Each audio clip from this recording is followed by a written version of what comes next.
Alright, going to take a look at a lesson here about how to make equations when given certain situations or certain conditions when to make linear equations. So we're going to look at all the different aspects to it, so this one will be a little bit of a long lesson. So we're making linear equations, what we're looking at this time. We're going to see how to do it if we're given the slope and the y-intercept. We're going to see how to do it if we're given the slope and a point. If we have 2 points, if we have a table, which is pretty much the same as having 2 points. If we're given a graph, if we're given a vertical or horizontal line, and if we're given another line and a point, and how to deal with those type of situations. All right, 2 major formulas. These are things that you really need to know. We've talked about slope formula and stuff like that. These are your 2 linear equation formulas. The first one is y equals mx plus b. This is called the slope-intercept form of an equation. M stands for the slope, b stands for the y-intercept. So when y is by itself, the coefficient of the x is your slope, and this other constant number back here is your y-intercept, meaning where it crosses the y-axis. Second equation is y minus y1 equals m times parentheses x minus x1. This is called point-slope form of the equation. Again, this has m, which is your slope, and then it takes a point rather than just the intercept. In this case, I have to have the y-intercept. In this case, I can have any point along the line to be able to plug in there and be able to get what I want. So this one's particularly, the bottom one's particularly helpful for finding the equation of something. More helpful than the top one, although they both can be used. This top one's usually better for making tables and doing graphs and things like that. So they each have their uses, so you're going to make sure you need to know both of those equations that are there. All right. With that in mind, we're going to look at some easy questions to begin with. Given the slope and the y-intercept, making an equation out of this is really, really simple. So if you happen to know the slope and happen to know the y-intercept, making an equation is a piece of cake. We're going to use the form y equals mx plus b, and I'm just going to fill in the pieces. In this case, m, or my slope, is negative 2/3 x plus my y-intercept of 5.8. That's the equation. That's the equation that goes with that information. That quick and that easy, given the slope and the y-intercept. So this one would be just as easy as well. This will be y equals 4x minus 7, or plus negative 7. Since this y-intercept is a negative value here, we subtract. And that's the equation for when you have a slope of 4 and a y-intercept of 7. So you can see that situation is pretty easy to deal with. The unfortunate problem is we're not often given just the y-intercept. We might be given the y-intercept, but we might not. And by the way, this y-intercept could be given in a different form. It could say it's 0, negative 7. It's possible that you don't recognize that as the y-intercept, but those are the coordinates of this particular y-intercept, so those are the 2 different notations that could go along with that one. All right, so given slope and a point, this time we need to use the point-slope form of the equation. We write that down again. Y minus y1, oops, 1, equals m times x minus x1, where x1 and y1 stand for the coordinates of a point that are on that line. So if I have this slope and I'm going through that point, y minus the y coordinate is equal to the slope times x minus the x coordinate. This becomes y plus 5 is equal to 4/5 x. You have to distribute here. This is a set of parentheses. 4/5 times negative 10 is negative 8. And then I'm subtracting 5 from both sides. Y, in order to get y by itself. You need to leave your answers in slope-intercept form. We use point-slope to get the equation, but it needs to be left in slope-intercept form. By default, your answer should be left in slope-intercept form. So this then becomes 4/5 x. And when I subtract 3, that comes minus 13. So that's the equation of that first one. All right, second one, actually a little bit simpler one. Slope is 1, and it goes through the point 4, 0. So that's y minus y is equal to m times x minus x1. So this becomes y is equal to x minus 4, and that one's just that easy, right? Plugged in 1 times the set of parentheses goes away, so that's not a big deal. It's a pretty simple example there. All right, moving on, given 2 points. All right, now we're missing this time is we don't have the slope, so I've got to calculate the slope. So given 2 points, I'm able to calculate the slope. Slope is y minus y over x minus x, so the slope in this case is 7 minus negative 4 divided by 5 minus 0. So that becomes 11 over 5, so the slope of this line is 11/5. This happens to be the y-intercept because the x is 0, so I actually can make this equation very quickly. This becomes y equals 11/5 x minus 4, and that one's just that simple. I didn't need the point slope form because I already had the y-intercept. Once I had the slope and the y-intercept, I can use the slope-intercept form in order to make the equation. All right, this time just to illustrate that decimals can come into play in this situation as well. Again, I want to do the slope. The slope in this case is equal to 0.9 minus 2.5 over negative 0.3 minus 4.1. All right, 0.9 minus 2.5 is negative 1.6. And 0.3 minus 0.41 is negative 4.4. All right, now what do you do with that? It's kind of a decimally-like thing. That's actually kind of correct. You could actually use that if you wanted to. You could also go ahead and divide it and turn it into the decimal form of the slope. You could also turn this into a fraction by multiplying both the top and the bottom by 10. By the way, these are both negative, so they'll cancel, so it actually is a positive slope. If you multiply top and bottom by 10 each, when you multiply by 10 over 10, it's the same thing as multiplying by 1, so I'm only changing what it looks like.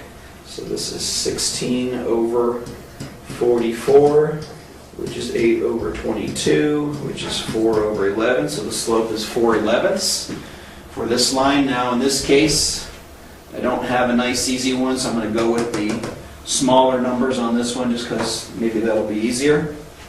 So point slope form, y minus the y coordinate, which is 0.9, is equal to the slope times x minus the x coordinate, which becomes plus 0.3. I got a fraction and decimal mix here that I need to deal with, y minus 0.9. This is really 3/10. So this becomes 4/11 x plus 4/11 times 3/10 is going to reduce to 2/5, so it's going to be 6 over 55. Not a lovely number. And then I need to add 9/10 to both sides, so y will be equal to 4/11 x. Now, this is positive 6/55 plus 9/10. Least common multiple there. We're just multiplying this by 2, so this would be 12 over 110.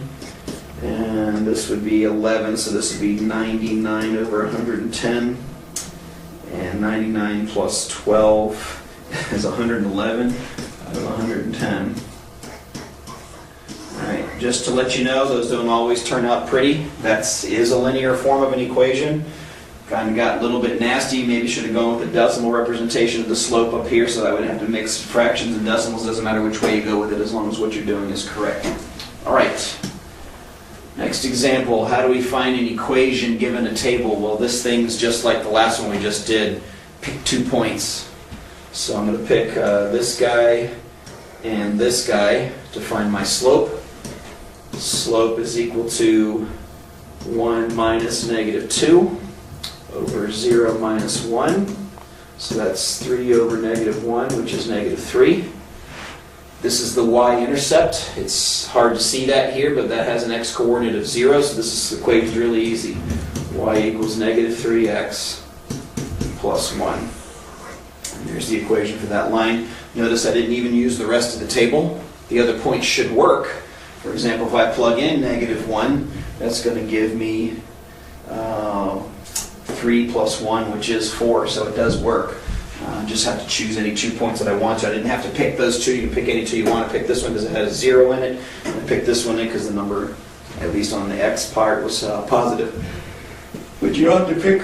You can pick for any other reason you want to. It doesn't really matter. All right. How do we find an equation given a graph? Well, there are a couple of ways to go about doing this depending on how accurate the graph are. If they give you the graph and they have 2 points specifically there, then you could just use those 2 points in the process that we've already used. So I could go through here and try to find 2 spots where the graph goes through 2 particular places. The other thing I can do here is, assuming I don't have that accurate of an information, and I just plain old have the graph like I have here, well, I just want to fill in the pieces. Y equals something x plus the y-intercept. All right? So I need to find the slope, and I need to find the y-intercept. Well, the y-intercept here, and it's actually a little bit short of 4, so I'm going to call it 3.8 as the y-intercept. So the next thing I need to do is estimate or come up with the slope. And for that, I need to compare a couple of different points. So I'm actually going to compare the x and y intercept. So this point is 0, 3.8, or somewhere thereabout. This y-intercept is going to be 5, 6, 7, 8, 0. It looks like it goes right through. Let's erase that and see just how close it is. That's maybe 8.1. Right? So let's call it 8.1. Let's call it 8.2. 0. All right, so now I can find the slope. Y minus y, I don't know why I wrote a y there.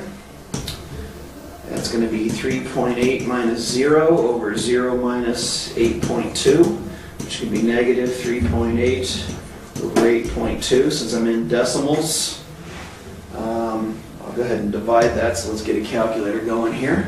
3.8 divided by 8.2 simplifies to something ugly. So I'm actually just not going to do that. I don't want to use that decimal. I would rather have something exact. So negative 38 over 82 is negative 19 over 41, and that doesn't reduce. So it's not a lovely slope. And it's okay to have a fraction and a decimal mixed. I don't mind having that because that should be something that you should be able to understand, as long as you understand what both of those things are. So that's how I'd go about doing it in a graph, estimating some different places and pulling those things out and working through the slope and estimating where the y-intercept is. You're able to get the equation there.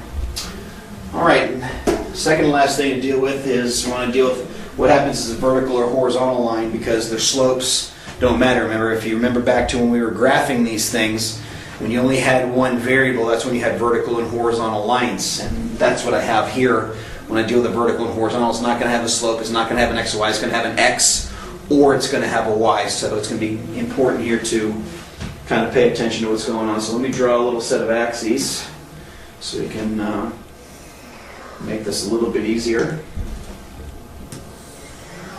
All right.